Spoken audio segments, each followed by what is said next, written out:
ரத்னவாணி சமுதாய வானொலி. ரத்னவாணி உங்க பிரச்சனைய சொல்லுங்க, தீர்வைய உடனே கேளுங்க, வெளியே வந்து குரல் கொடுங்க. இது மக்களுக்கான சேவை. அற்புத தெரிஞ்சிக்கோ, தமிழில் சொல்றோம் புரிஞ்சிக்கோ. ரத்னவாணி சமுதாய வானொலி. ரத்னவாணி. ரத்னவாணி 90.8 சமுதாய வானொலி ஒலிபரப்பு கோவை ஈச்சனாரி ரத்தினம் கல்லூரி வளாகத்தில் இருந்து ஒலிபரப்பாகிறது.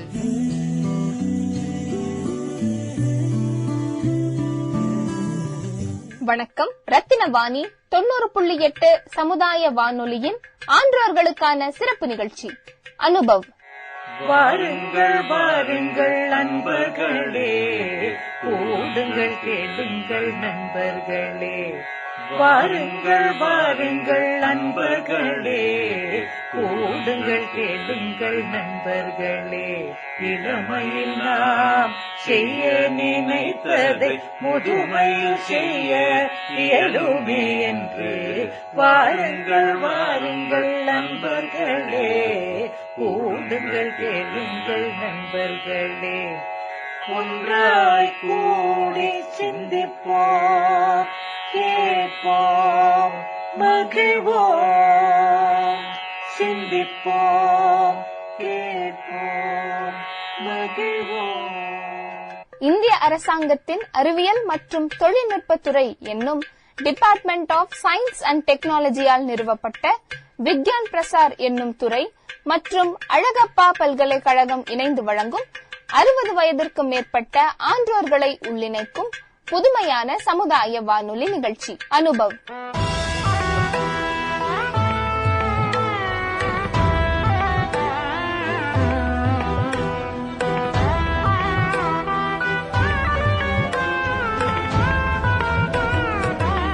இந்நிகழ்ச்சியின் மூலம் அறிவியல் துறையில் சாதனை படைத்த ஆன்றோர்களின் அனுபவங்கள் மற்றும் அறிவியல் துறையில் கைதேர்ந்த வல்லுநர்களின் புது அறிவு மற்றும் பொது அறிவுகளை கோவையில் வாழும் மூத்த குடிமக்களுடன் பகிர்ந்து கொள்ளும் முயற்சியே இந்த நிகழ்ச்சி.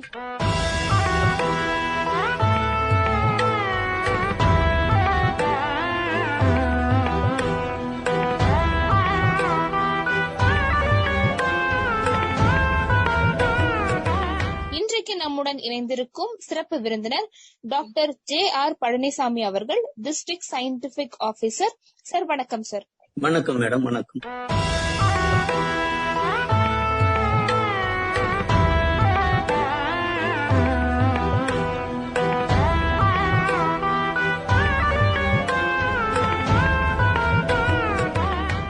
இன்னைக்கு நம்முடன் இணைந்திருக்கும் ஆன்றோர்கள் சாரிடம் உங்களுடைய கொஸ்டின்ஸை கேட்கலாம். Session over to Geetha ma'am. Sir வணக்கம். சார் வணக்கம் மேடம். வணக்கம். ரொம்ப தேங்க்ஸ் சார், உங்களோட டைம் ஸ்பெண்ட் பண்ணி எங்களுக்காக எங்களோட கொஸ்டின்ஸை ஆன்சர் பண்றதுக்கு வந்திருக்கிறதுக்கு ரொம்ப ரொம்ப தேங்க்ஸ் சார். நன்றி. என்னுடைய நன்றியை தெரிவித்துக் கொள்கிறேன் மேடம். இது எங்களுடைய ஒரு கடமைன்னு சொல்லலாம். தனியா இதுல கிடையாது. எங்களுடைய part and parcel of the ஒர்க்ல இதுவும் ஒரு பார்ட்டா எடுத்து, அதுவும் போக நம்ம சீனியர் சிட்டிசன்ஸ் கூட இணையிறது எனக்கு இன்னும் மகிழ்ச்சி அளிக்கிறது. Thank you sir. Thank you so much. வணக்கம் டாக்டர் பழனிசாமி. வணக்கம். வணக்கம்.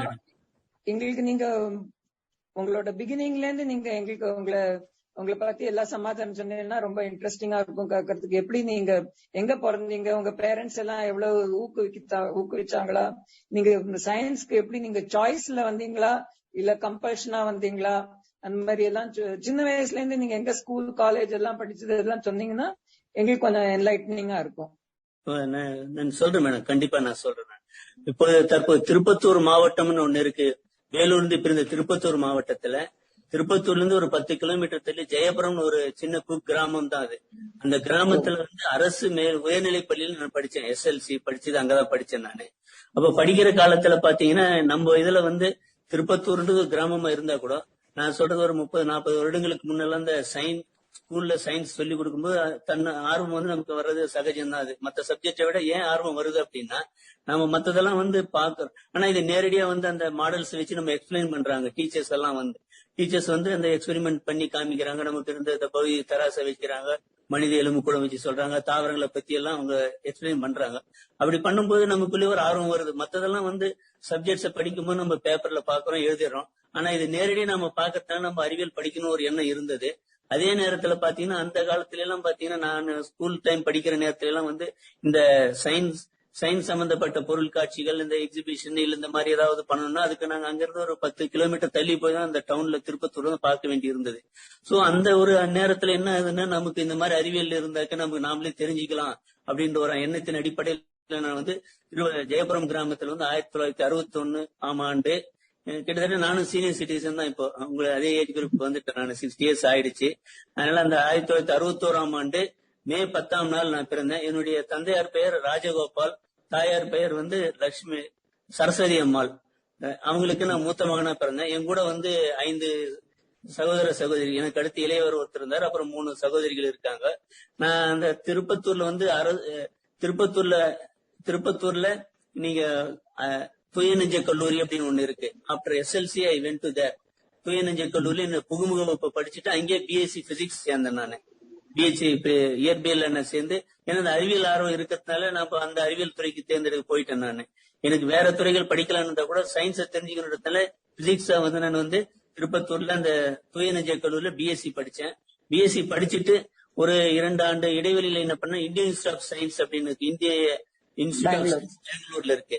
அங்க வந்து ஒரு 2 ஆண்டு காலம் வந்து லேப் அசிஸ்டண்டா பணிபுரிந்தேன். நான் அங்க லேப்ல பிடிச்சிட்டு அப்ப எம்எஸ்சி வந்து மைசூர் பல்கலைக்கழகத்தை நான் படிச்சேன். நான் மைசூர் பல்கலை எம்எஸ்சி முடிச்சுட்டு பிஎட் வந்து கரஸ்பாண்டன்ஸ்ல நான் பண்ணேன். அப்புறம் பிஜிடிசிஏ வந்து ஜமால் முகமது காலேஜ் திருச்சிராப்பள்ளி நான் வேலை செய்ய நேரத்துல அங்க பண்ணேன். அதற்கு அடுத்து பாத்தீங்கன்னா பிஹெச்டி வந்து தஞ்சாவூர் தமிழ் பல்கலைக்கழகத்துல நான் சேர்ந்து அங்க வானவியல் சம்பந்தமா ஆராய்ச்சி படிப்பு படிச்சு அதை நான் வந்து முனைவர் பட்டம் பெற்றிருக்கேன். இதான் என்னுடைய பேக்ரவுண்ட். நான் இந்த டிபார்ட்மெண்ட்ல வந்து 1990ஆம் ஆண்டு சென்னையில வந்து வழிநடத்தும் விரிவுரையாளர் அப்படின்ற ஒரு பதவியில சேர்ந்தேன். நானு அந்த வழிநடத்தும் விரிவுரையாளர் அப்படின்றது எப்படின்னாக்க ஒரு மொபைல் எக்ஸிபிஷன் யூனிட் இருந்தது. அந்த மொபைல் எக்ஸிபிஷன் யூனிட் எடுத்துட்டு நம்ம கிராமமா போயிட்டு, ஏன்னா எனக்கு ஒரு பிடிச்ச நான் கிராம பின்னணியில வந்ததுனால கிராமத்தை போறதுனால எனக்கு ஆர்வம் இருந்தது. அந்த கிராம பள்ளிகளுக்கு சென்று அந்த கிராம பகுதியில வந்து அந்த எக்ஸிபிஷன் பஸ்ல ஒரு 24 காட்சி பொருள் இருக்கும். அந்த காட்சி பொருள் எடுத்துன்னு போய் மாணவர்களுக்கு வந்து அந்த காட்சி பொருள் அடிப்படை தத்துவத்தை சொல்லி கொடுத்துட்டு அங்கே நான் கிராமத்துல தங்கி, நான் பேசிக்கலி கிராமம்ன்றதால கிராமம் எனக்கு புதுசா ஒண்ணும் கிடையாது. அதே கிராமத்தில் தங்கி கிட்டத்தட்ட இந்த மாதிரி தமிழகத்தினோட அனைத்து மாவட்டங்களிலும் ஆல்மோஸ்ட் நான் வந்து ஒரு 10 ஆண்டு காலம் 90 to 99 வந்து தமிழகத்து அனைத்து மாவட்டங்களிலும் உள்ள கிராம பகுதியில் சென்றிருக்கிறேன். நான் இந்த நடமாடும் அறிவியல் கண்காட்சி மூலமாக இந்த சயின்ஸ் சென்டர் மூலமாக நான் போயிட்டு ஆல்மோஸ்ட் கிராம பகுதியில வந்து ஒரு பள்ளியில வந்து 2 நாள் அல்லது 3 நாள் தங்கி அந்த அங்க எக்ஸிபிஷன் போட்டுட்டு நைட்ல வந்து டெலஸ்கோப் எடுத்துட்டு போயிருப்போம். அந்த டெலஸ்கோப் வானியல் நிகழ்ச்சிகள் நடத்துவோம். அதற்கு அடுத்து சிறு கோளரங்கம்னு ஒண்ணு வந்து வானியல் சம்பந்தப்பட்டது. அப்புறம் வந்து சின்ன ப்ராஜெக்ட் எடுத்துட்டு போய் சயின்ஸ் பட்ட அறிவியல் படங்கள் இதெல்லாம் ஒரு டீமா நான் செய்யல. என் கூட 2-3 டீம் இருந்திருப்பாங்க. அவங்களோட சேர்ந்து அந்த கண்காட்சி அந்த இதெல்லாம் அமைத்து கிராமப்புறத்தில் பெரும்பகுதி அந்த 10 ஆண்டு காலம் வந்து நான் கிராம பகுதியில் பணியாற்றிட்டு அப்புறம் 1999ல வந்து நான் பதவி உயர்வு பெற்று நான் திருச்சிராப்பள்ளி கோளரங்கத்துக்கு நான் வந்து சேர்ந்தேன். 99ஆம் ஆண்டு திருச்சிராப்பள்ளி கோளரங்கம் வரும்போது அங்க புதுமை சென்னைக்கு அடுத்து வந்து திருச்சிராப்பள்ளி கோளரங்கம் ஆரம்பிக்கப்பட்டது. இப்ப சயின்ஸ் சென்டர் பத்தி சொன்னோம்னா 1983ஆம் ஆண்டு சயின்ஸ் சென்டர் உருவாக்கப்பட்டது. அதுக்கான திட்டம் வகுக்கப்பட்டு அனைவருக்கும் கல்வி என்பது போல அனைவருக்கும் அறிவியல் கருத்துக்கள் சென்றடைய வேண்டும் என்ற ஒரு கான்செப்டை பேசிக்க கொண்டு அந்த ஒரு 1983ஆம் ஆண்டு ஒரு தன்னிச்சையான நிறுவனமாக உயர்கல்வித்துறைகளே அமைக்கப்பட்டது. அது வந்து 1983 ஆரம்பிக்கப்பட்டதில் நான் வந்து 1990 தான் அங்க ஜாயின் பண்ணேன். அது இதுக்கு இடைப்பட்ட காலத்துல மே 1990ல வந்து பிர்லா கோளரங்கம் சென்னையில துவக்கப்பட்டது. 1999 அதே 19ல வந்து பெரியார் அறிவியல் தொழில்நுட்ப மையம் அந்த அறிவியலுக்காக உருவாக்கப்பட்ட மையம் அங்கு துவங்கப்பட்டது. அதற்கு அடுத்துதான் மே 11 1988 கோளரங்கம் அப்போதைய குடியரசுத் தலைவர் அவர்களால் துவங்கப்பட்டது. இதான் முதல் வந்து சயின்ஸ் சென்டர். அப்புறம் பிளானட்டேரியம் வந்து இதனுடைய அடிப்படை நோக்கம் என்னன்னா அனைவருக்கும் கல்வி அறிவியல் கல்வி சென்றது. அனைவருக்கும் கல்வின்னு கவர்மெண்ட்ல இருந்தா கூட சயின்ஸ் வந்து எல்லாருக்கும் போய் சேரணுன்றதுக்கு ஒரு காரணத்துக்காக வேண்டி உருவாக்கப்பட்டுதான் தமிழ்நாடு அறிவியல் தொழில்நுட்ப மையம்னு சொன்னாங்க. அதனுடைய ஃபர்ஸ்ட் பேரண்ட் டிபார்ட்மெண்ட் வந்து சென்னையில ஆரம்பிக்கப்பட்டது. அதை தொடர்ந்து பாத்தீங்கன்னா செப்டம்பர் 17, 1990ஆம் ஆண்டு பெரியார் அமைப்பு, பெரியார் அறிவியல் தொழில்நுட்பம், அது வந்து கண்காட்சி கூடம். அதற்கு அடுத்து ஜூன் 10ஆம் நாள் அண்ணா அறிவியல் மையம் கோளரங்கம் திருச்சிராப்பள்ளியில் துவங்கப்பட்டது. இந்த அண்ணா அறிவியல் மையம் கோளரங்கம் துவங்கப்பட்ட போது அது நிர்மாண பணிகள் இருக்கும்போது நான் அங்க இருக்கிறேன். நான் அங்கிருந்து கிட்டத்தட்ட 2016 வரைக்கும் திருச்சியிலே நான் பணிபுரிந்தேன். இதற்கிடையில பிப்ரவரி 28, 2011ஆம் ஆண்டு மாவட்ட அறிவியல் மையம் வேலூர்ல ஆரம்பிச்சாங்க. அந்த மையத்தில் நான் பணிபுரிந்திருக்கேன். அதற்கு அடுத்து நம்முடைய இப்ப மண்டல அறிவியல் மையம் கோயம்புத்தூர்ல ஆரம்பிச்சது மே 6, 2013, கிட்டத்தட்ட 8 ஆண்டு காலம் ஆகிறது. இது துவங்கப்பட்டு இந்த 8 ஆண்டு காலத்தில் நான் கடந்த 4 ஆண்டு காலமாக இங்க இந்த மையத்தில் பணிபுரிந்து வருகிறேன். இந்த சயின்ஸ் சென்டரோட கான்செப்ட் என்ன அப்படின்னா, உங்களுக்கு இப்ப நம்ம சாதாரணமா படிக்கிறோம், படிச்சாக்க மறந்துடுறோம், பாக்குறோம், கொஞ்ச நேரம் ஞாபகம் இருக்கு. ஆனால் நாமளே அதை செய்தறியும் போது மட்டும்தான் அது நம்ம நினைவில் நிக்கிறது. இதான் கான்செப்ட். இது என்ன சொல்றேன்னா, I read, I forget, I see, I do understand. இதான் இந்த சயின்ஸ் சென்டரோட கான்செப்ட். நன்றிங்கய்யா, நன்றிங்கய்யா. இப்போ நம்ம அறிமுகம், பெரிய அறிமுகம் கொடுத்துட்டோங்கய்யா. இப்ப நாம ஆண்டோர்கள் கிட்ட ஏதாவது வினாக்கள் இருந்தா நாம அதுக்கு பதில் சொல்லாங்கய்யா. அம்மா யாராவது கேள்விகள் கேட்கிறீங்களா? ரொம்ப ப்ரொஃபசர் நீங்க பேசினது ரொம்ப நல்லா இருந்தது. அண்ட் உங்களோட எக்ஸ்பீரியன்ஸ் ரொம்பவே என்ரிச்சிங்கா இருந்திருக்கும். அந்த வேரியஸ் இதுல பண்ணிருக்கேன். மொபைல் போறது ரொம்ப நல்லா இருக்கு. அந்த மாதிரி சீனியர்ஸ்க்கும் நீங்க இந்த எக்லிப்ஸ் அந்த மாதிரி டைம்ல எல்லாம் காமிச்சீங்கன்னா நல்லா இருக்கும். கண்டிப்பா மேடம், கண்டிப்பா. இப்ப என்ன முக்கியமான வானவியல் நிகழ்வு நடக்கும் போதெல்லாம் என்ன பண்றோம்னா, அந்த மையத்துல டெலஸ்கோப்பை வச்சு நம்ம என்ன பண்றோம், அந்த மூட நம்பிக்கை வெளிப்படணும், அது தகர்க்கப்பட வேண்டும்ன்றதுக்காக what is the science behind that eclipses. எக்லிப்ஸ்ன்றது ஒண்ணும் கிடையாது. சாதாரணமா ஒரு வான்பொருள் இன்னொரு வான்பொருள் மறைக்கத்தான் எக்லிப்ஸ் சொல்லப்படும். இப்ப நம்ம ரோட்ல நின்று இருக்கோம், ரோட்டுக்கு எதிர்ப்புற நம்மளுடைய நண்பர் நின்று இருப்பாருன்னு வச்சுங்க. அந்த நேரத்துல ஏதாவது ஒரு வெஹிக்கிள் போனதுன்னாக்க நம்மளால பார்க்க முடியாது. அந்த வெஹிக்கிள் பாஸ் நம்ம அந்த நண்பரை பார்ப்போம். அது மாதிரிதான் இந்த விண்வெளியில ஏதாவது ஒரு வான்பொருள் இன்னொரு வான்பொருள் மறைக்கிறது. சோ இது இதுக்கு மிகப்பெரிய மூட நம்பிக்கை இருக்கு. இந்த நேரத்துல பண்ணக்கூடாது. இதெல்லாம் என்ன, இங்க இந்த அறிவியல் மையம்ன்றது என்னன்னா, சாதாரண பொதுமக்கள் ஸ்கூல்ல எஜுகேட் பண்றாங்க. ஆனா அறிவியல் மையங்கள் முறைசாரா கல்வி முறம் அனைவருக்கும் தான். சீனியர் சிட்டிசன் யாரு வந்தாலும் நாங்க அவங்களுக்கு இந்த தத்துவத்தை இது பண்ற மாதிரி எந்த ஒரு விசிட்டர்ஸ், பல்க் ஆஃப் விசிட்டர்ஸ் வந்தா கூட சயின்ஸ் சென்டர்ல என்ன பண்ணுவோம் அப்படின்னா, அவங்களை அமர வைத்து இந்த சயின்ஸ் சென்டர்ல என்ன இருக்கு, இதை நம்ம எப்படி அவங்க கையாளலாம், இதனுடைய அறிவியல் தத்துவங்கள் என்னன்னு ஒரு 10 நிமிஷம் விளக்கம் கொடுத்துதான் அப்புறம் அனுப்புறோம். அந்த மாதிரி நீங்க சப்போஸ் இந்த சீனியர் சிட்டிசன் குரூப் எங்கேயாவது இருந்து உங்களுக்கு இந்த மாதிரி நிகழ்ச்சிகள் வேணும்னாக்க நாங்க இந்த சயின்ஸ் சென்டர்ல ஏற்பாடு பண்ணி கொடுத்து தயாரா இருக்கிறோம். நாங்க சாதாரண உங்களுக்கு எந்த மாதிரி இங்க சயின்ஸ் சென்டர்ல வந்தீங்கன்னா கூட நீங்க நம்ம அறிவியல்ல ரீகலெக்ட் பண்ற மாதிரியான மாடல்ஸ் எல்லாம் இருக்கு. இது சயின்ஸ் எல்லாருக்கும் சமமானதான். இது சயின்ஸ் இஸ் இல்ல. நான் என்ன கேக்குறேன்னா, எங்களால எல்லாருக்கும் டிராவல் பண்ண முடியாது. அதனால உங்க மொபைல் யூனிட்ல தான் இது காட்ட முடியுமா, அது காட்டேன். இல்ல, இந்த மொபைல் யூனிட் அப்படின்றது என்ன மேடம்னா, இது சென்னை தலைமையகத்தில் தான் இருக்கு. On request they will send your place. Suppose நீங்க காலேஜ்ல உங்க ஒரு சீனியர் கம்யூனிட்டி பீப்புள் இருக்கிற ஒரு பிளேஸ்க்கு நீங்க கேட்டு இந்த மாதிரி பர்டிகுலர் ஒரு 1 or 2 days எங்களுக்கு வேணும்னா, அதுல இருக்க மாடல் பிளஸ் டெலஸ்கோப், அதுலயே பிளானட்டேரியம் இதெல்லாம் எடுத்துட்டு உங்க பகுதியிலேயே ஸ்கூல்ஸுக்கு ஆன் ரிக்வெஸ்ட் நாங்க போயிட்டு இருக்கோம். இப்போ ஸ்கூலுக்கு அப்படின்னா அவங்க ரிக்வெஸ்ட் பண்ணுவாங்க, அவங்க சயின்ஸ் எக்ஸிபிஷன் நடக்குது, நாங்க அந்த இடத்துக்கு எங்களுக்கு வேணும் அப்படின்னுவாங்க. இல்ல ஏதாவது ஒரு இம்பார்ட்டன்ட் அவங்களுடைய சயின்ஸ் டே செலிப்ரேட் பண்றோம்னா, இப்ப நமக்கு தெரியும் science day every year we are celebrating on February 28th. Raman அறிவியல் கண்டுபிடித்து வெளியிட்டனால தான் February 28th அது. அதை கொண்டாட வகையில நாங்க சயின்ஸ் சென்டர்ல எல்லாருக்குமே எல்லா வகையான நிகழ்ச்சியில ஏற்பாடு பண்றோம். ஆனா இப்ப நீங்க சொன்னது வச்சு என்னன்னா, இது வரைக்கும் மாணவர்களுக்கு பண்றதை பொதுமக்களுக்கு சீனியர் சிட்டிக்கு ஏதாவது ப்ரோக்ராம் பண்ணலாம்ன்றதை நாங்க நினைவில் வைத்துக்கிறோம். இனிமேல் வரும்போது அதையும் நாங்க இது மாதிரி கருத்தில் கொண்டு நாங்க உங்களுடைய கோரிக்கையை நிறைவேற்றறதுக்கான முயற்சி எடுக்கிறோம். பட் எங்களுக்கு இங்க பெர்மனண்டா உங்க இடத்துல நாங்க ஏதாவது செய்யணும்னா, அது தமிழ்நாடு அறிவியல் தொழில்நுட்ப மையம் சென்னை காந்தி மண்டபத்தில் இருக்கு.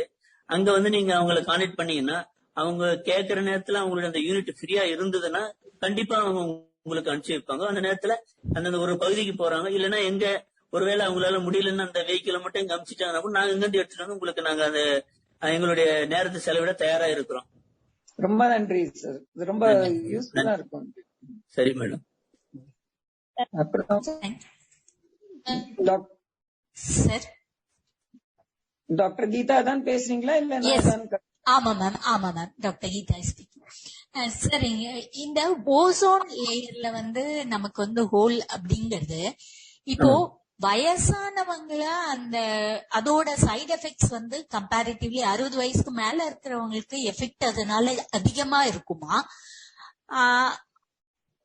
அதனால என்ன அவங்களுக்கு சைடு எஃபெக்ட்ஸ் வர்றதுக்கு? இல்ல மேடம், இப்ப என்னன்னா ஓசோன் படலம் வந்து நாளுக்கு நாள் அதிகமாக போயிட்டு இருக்கு. நம்ம கார்பன் டை ஆக்சைடினுடைய இது வந்து நம்ம இதுல அட்மாஸ்பியர்ல கலந்ததுனால அந்த ஓசோன் படம் வந்து விரிவடைந்து போய் மிகப்பெரிய தொலை ஏற்பட்டு இருக்கு.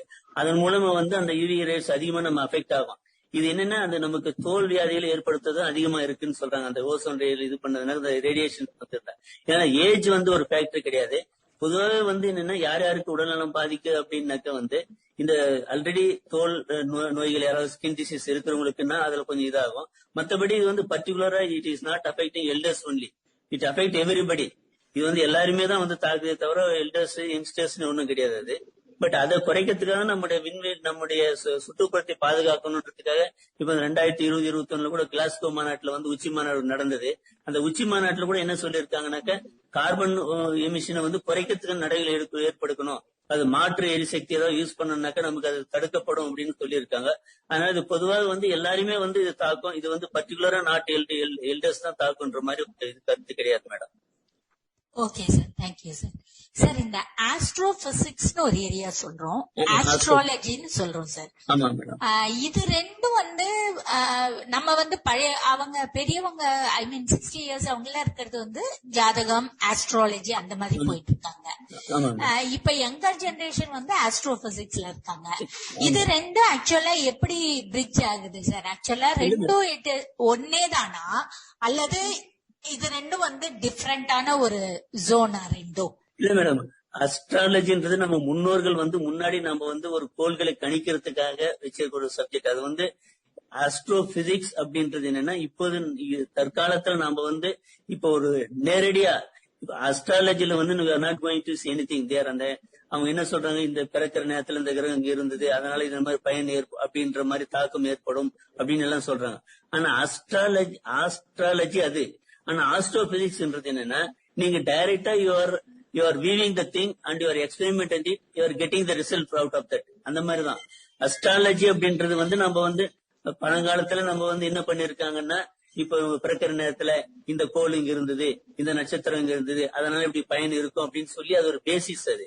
பட் ஆஸ்ட்ரோபிசிக்ஸ் அப்படின்றது வந்து என்னன்னா இப்ப நேரடியா நம்ம வந்து விண்வெளியில ஸ்பேஸ்ல இருக்கிற ஒரு பிளானட்ஸ் இல்ல ஒரு பிளானட் கோள்கள், நட்சத்திரம், துணைக்கோள்கள் இதெல்லாம் வந்து எப்படி இருக்கு, இங்க இருந்து எவ்வளவு தூரத்துல இருக்கு, அதனுடைய எஃபெக்ட் என்ன இருக்கும் அப்படின்றது வந்து கால்குலேட் பண்றது ஆஸ்ட்ரோபிசிக்ஸ். இது வேறு லைன், இது வேறு. நம்ம வந்து எல்லாருமே வந்து பொதுவா வந்து இப்போ இன்னைக்கு பாத்தீங்கன்னாக்க இன்றைக்கு வந்து நம்ம இருக்கும் நடைமுறையில பாத்தீங்கன்னா காலையில இருந்த உடனே ஆல்மோஸ்ட் எல்லாருமே என்ன பண்றாங்கன்னா பேப்பர் எடுத்த உடனே இன்னைக்கு என்ன என்னுடைய ராசிக்கு என்ன பலன் பாக்குறது வழக்கமா போயிடுச்சு. அதே மாதிரி டிவியில எடுத்தீங்கன்னா கூட அவங்க ஒரு பகுதி ஒதுக்கிடுறாங்க அவங்க.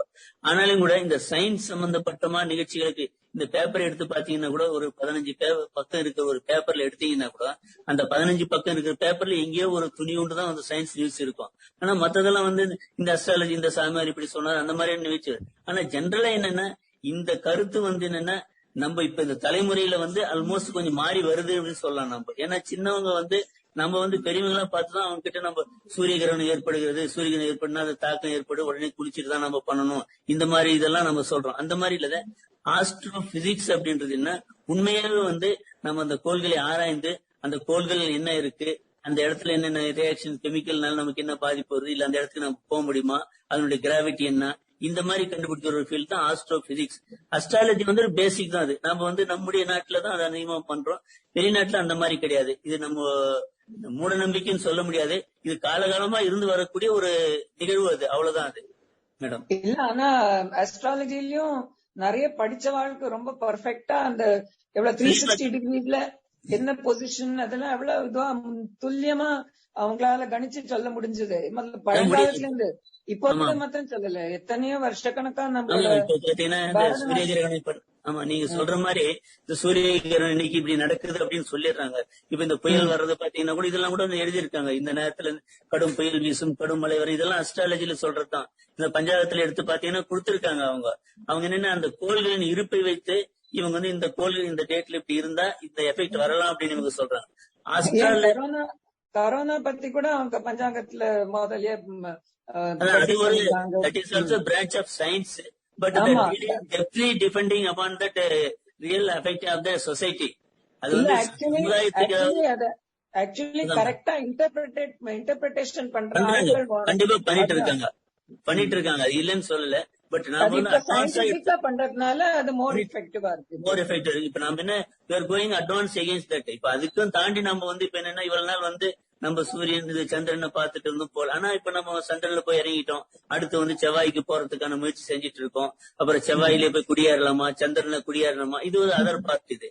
ஏன்னா இப்ப செவ்வாய் தோஷம் இருக்குன்னு சொல்றாங்க. ஆனா செவ்வாயிலே போய் இறங்கறதுக்கு நடவடிக்கை எடுத்துட்டு இருக்காங்க. இப்ப அடுத்து இன்னும் கொஞ்ச நாள்ல செவ்வாய்க்கு போலாமான்ற நிலை. சோ இது வந்து நம்ம இது காலகாலமா வந்திருக்கிற ஒரு இது ட்ரெடிஷன் சொல்லலாம். இப்ப பெரியவங்களை பார்த்தா நம்ம வந்து எல்லாம் இப்ப நாம எல்டரி பீப்புளை பார்த்தா வணங்குறோம்னா அது ட்ரெடிஷன் ஆயிடுச்சு. ஆனா இப்ப பசங்க அந்த மாதிரி செய்யறது இல்ல. காலத்தொட்டுக்கும் அந்த மாதிரி அது ஒரு பிரான்ச் இருக்கு, இது ஒரு பிரான்ச், இது ஒரு பக்கம் போயிட்டு இருக்கு, அது ஒரு பக்கம் போயிட்டு இருக்கு. அந்த மாதிரிதான் நம்ம சொல்ல முடியாது.